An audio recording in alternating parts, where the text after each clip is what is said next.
Bienvenidos, esto es El Español Digital, la verdad sin complejos, nuestro programa La Lupa. Yo soy Paco Vendala. Sigue tocando hablar de qué, de lo que está ocurriendo. Es clarísimo. De los políticos, de todos, principalmente sociatas y peperos, que son lo mismo, que tanto montan como monta tanto, no otra cosa que lo que estamos viendo se podía esperar de ellos. ¿Para qué decir de los comunistas de sumar, bueno, restar, multiplicar y sobre todo dividir? Y peor aún de los separatistas de toda ralea, todos los cuales han desaparecido del mapa. Los comunistas, porque no otra cosa tienen en su cabeza que quejarse y afear a Amancio Ortega, haber donado 4 millones para ayuda a los damnificados. Y estos, o sea, los separatistas, porque está claro que como odian a España, todo lo español y a los españoles, muy posiblemente hoy estén brindando con champán, viendo lo que ocurre. Volviendo a los primeros sociatas y peperos, los máximos responsables, porque ambos dos han gobernado, o mejor decir, desgobernado, la región valenciana y España entera. Yo creo que deberían estar ya en la cárcel, los de ahora y los anteriores. En realidad, deberían haber sido enchironados ya hace mucho.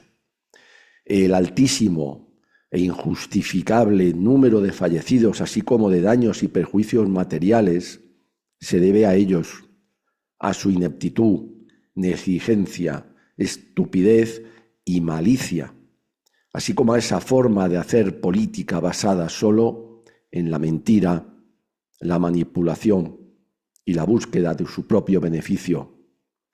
Lo malo es que, ya lo he dicho en otras ocasiones, ahora no se puede decir, como decían algunos, solo algunos, durante la etapa de gobierno del caudillo, que no se podía elegir. No, ahora todo lo contrario. Y tengo que volver a recordar que desde hace medio siglo se elige y se sostiene a esta caterva de mangantes, cuya profesión es la política, por lo que tal culpables son ellos, como los españoles, del color ideológico que sea, que les vienen respaldando a pesar de todo, sobre todo de su corrupción brutal, con las consecuencias que venimos padeciendo, entre las que se encuentran las que ahora vemos: muerte y desolación. Españoles, si lo ocurrido con las evidencias que estamos viendo no sirve para reaccionar de forma radical, entonces habrá que concluir, aunque sea duro, que tenéis lo que merecéis. No todos, claro, pero sí muchísimos, casi todos, y que seguiréis recogiendo de lo que sembráis. Dicho lo anterior, quiero centrarme en lo ocurrido en estos días, y quiero centrarme en dos aspectos. Uno, pues aquí lo tenemos. ¿Quién es? Pues el rey. Claro, el rey. Esta lupa quiero que vaya dirigida al rey, a su visita a la zona de la catástrofe y en la actitud demostrada por las Fuerzas Armadas, porque me parece, por lo que oigo y veo, que a estas alturas los españoles siguen sin darse cuenta, sin tener las ideas claras, sin captar, y lo peor, sin tener intención de abrir los ojos ante lo que realmente está ocurriendo. Ahí lo tenemos. El rey ha perdido una gran oportunidad de portarse, de actuar por fin como un verdadero jefe de Estado, y en cambio ha vuelto a comportarse como lo que es: una miércoles, que dicen mis nietos, no solo como jefe de Estado, sino también como persona. El rey, ante las primeras noticias de que la cosa era lo que era, tenía que haber exigido al presidente del gobierno la declaración del estado de excepción, sino el de sitio, sin que le valiera el de alarma, y consecuente con ello la inmediata movilización de las Fuerzas Armadas, para que asumieran el control de la situación, organizando la ayuda de todo tipo, evitando los desmanes, poniendo orden, de forma que se disminuyeran los potenciales daños humanos, así como los materiales. Declarado de inmediato dicho estado, el propio rey tendría que haberse desplazado al frente de los efectivos a la zona y quedarse allí al pie del cañón el tiempo que hiciera falta. La reina consorte nada pinta, solo estorba, como en tantas cosas. Si, como ha ocurrido, el presidente del gobierno no declaraba dicho estado. Por cierto, un inciso, lo que no ha hecho porque además de que en su enfermizo narcisismo siente un profundo desprecio por los españoles, su sectarismo ideológico lo mismo contra las Fuerzas Armadas, y en su enajenación mental galopante, desde el primer instante todo lo mira, ve e intenta manipular en clave política, es decir, pensando en cómo fastidiar al Pepe y beneficiarse él, pues el rey, al no hacerlo el presidente del gobierno, al no declarar ese estado de excepción como mínimo, tenía que haber actuado de motu propio, saliendo en televisión, informando al pueblo de lo ocurrido con el presidente, convocando a los líderes de todos los partidos, entre otras cosas para ver quién se retrataba al no acudir, y declarando él el estado de excepción, como mínimo, como jefe de Estado. Y ante la gravedad de la situación y la dejación de funciones y de autoridad del presidente, como jefe de las Fuerzas Armadas que dice, ¿verdad? Y dicen que es el rey, haber movilizado de inmediato a estas para acudir en ayuda de los damnificados, con él al frente. No lo ha hecho porque es, como he dicho, una miércoles como persona, como jefe de Estado y como rey. Por eso cuando ha acudido a hacer el paripé, a hacerse la foto, le ha ocurrido lo que le ha ocurrido.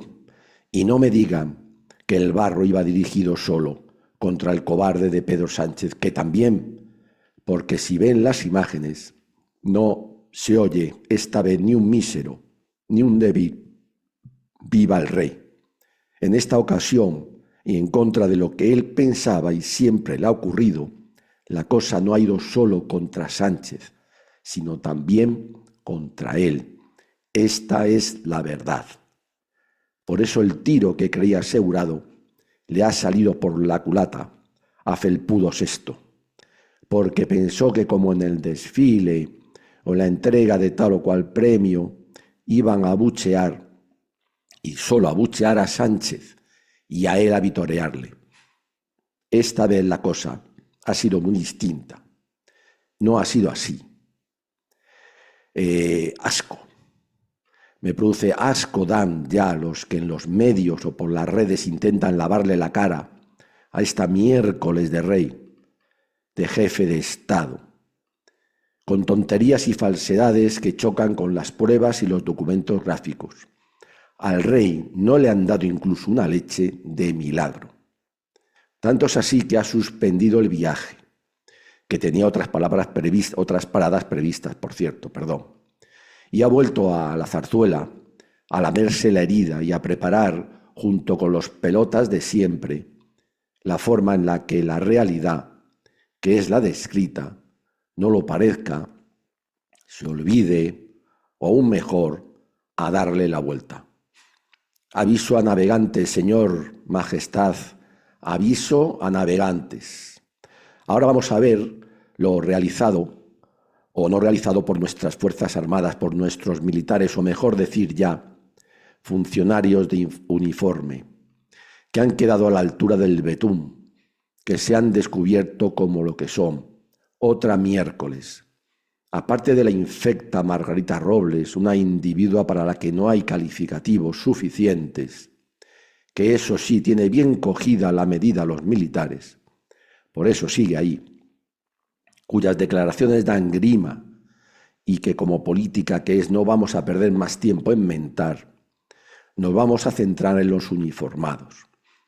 Las misiones de las Fuerzas Armadas constan en el artículo 8º de la Constitución, que a su vez está en el preámbulo. A ver si nos enteramos de qué significan estas dos cosas. quiere decir que por estar en el preámbulo, base de toda la Constitución, es el pueblo, en él el que teóricamente es soberano, quien encarga directamente a las Fuerzas Armadas sus misiones, directamente, repito, sin intermediarios de ninguna clase, ni siquiera el rey o el gobierno.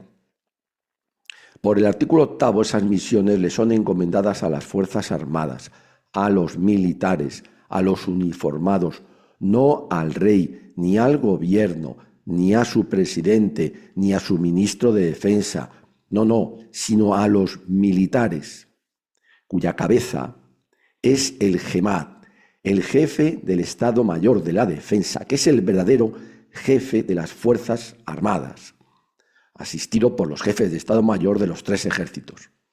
Eso de que el rey es el jefe de las Fuerzas Armadas, que consta en la Constitución, en el artículo ni se sabe, no deja de ser algo meramente protocolario. La sujeción, por lo tanto, de las Fuerzas Armadas al que hoy se denomina poder político, es decir, al gobierno, lo es, pero mientras éste cumpla con sus obligaciones. ¿Qué ocurre si ese poder político, si ese gobierno, si ese presidente o si ese rey no cumple con ellas? Pues que el mandato del pueblo a las Fuerzas Armadas está por encima de todos ellos.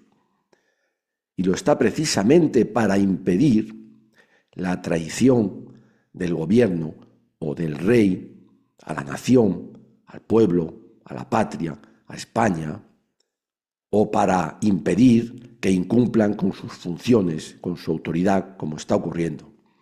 Esta es la verdad. A ver si nos enteramos de una vez por todas. Si en las circunstancias de la gravedad que nos ocupa, ni el gobierno, ni tampoco el rey cumplen con sus obligaciones, entre otras las que le marca la Constitución, las Fuerzas Armadas, bajo el mando directo del GEMAT, tienen la autoridad, la legalidad y la legitimidad, pero más aún la obligación ineludible, claramente y evidente, de actuar de motu propio, como mejor corresponda a los intereses de la patria, de España, del pueblo español. Para empezar, las Fuerzas Armadas han cometido un delito de denegación de auxilio que obliga a todo ciudadano sin que para ello se precise orden superior alguna.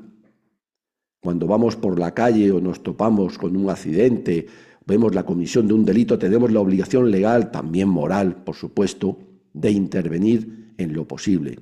No nos podemos inhibir.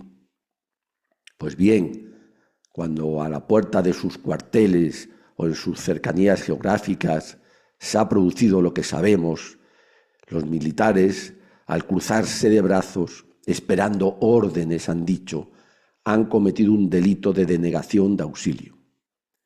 Y el resto de las Fuerzas Armadas, por lejanas que estuvieran, también.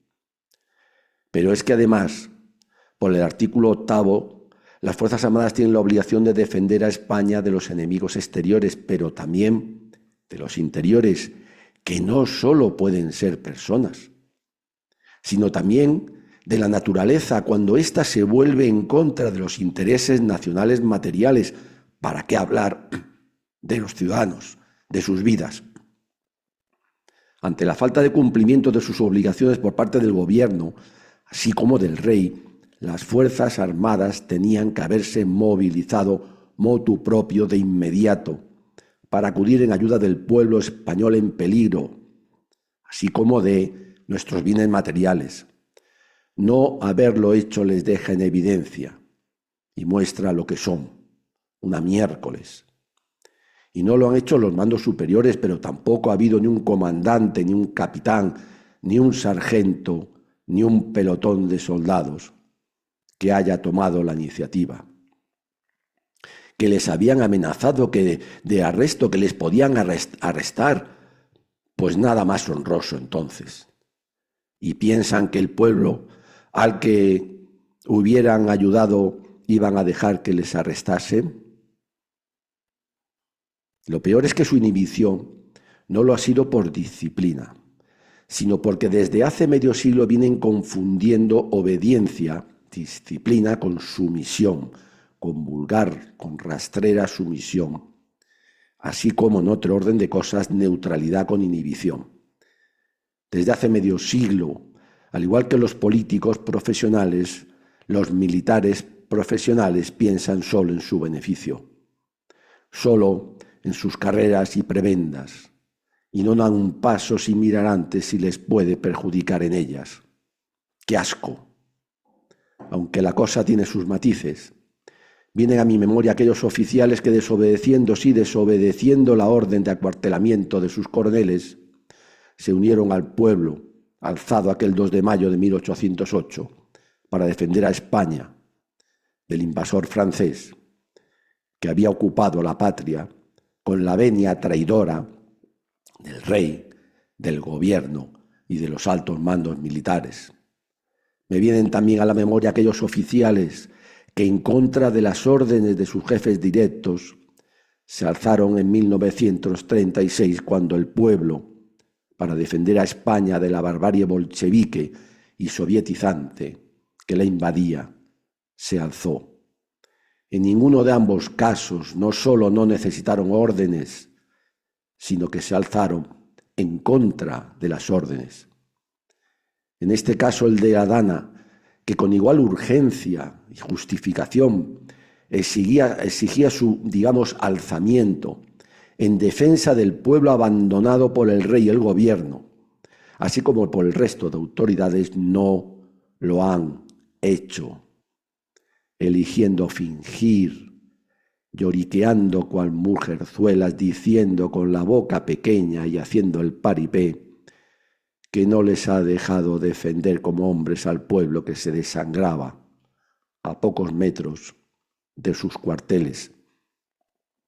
Un mal concepto de la obediencia y disciplina confundida con sumisión hasta lo indecible, junto con la propia corrupción por valorar siempre antes de dar un paso si les puede perjudicar, son, entre otros muchos, los cánceres que corroen a nuestras Fuerzas Armadas desde hace tiempo, habiéndolas reducido a una nada, dedicadas, eso sí, a misiones en el exterior, que para nada sirven a España, pero que a ellos les llenan los bolsillos de jugosas dietas y al tiempo les permite vender una imagen irreal, pero de eficaz postureo con la que engañan a un pueblo que no quiere, al parecer, abrir los ojos.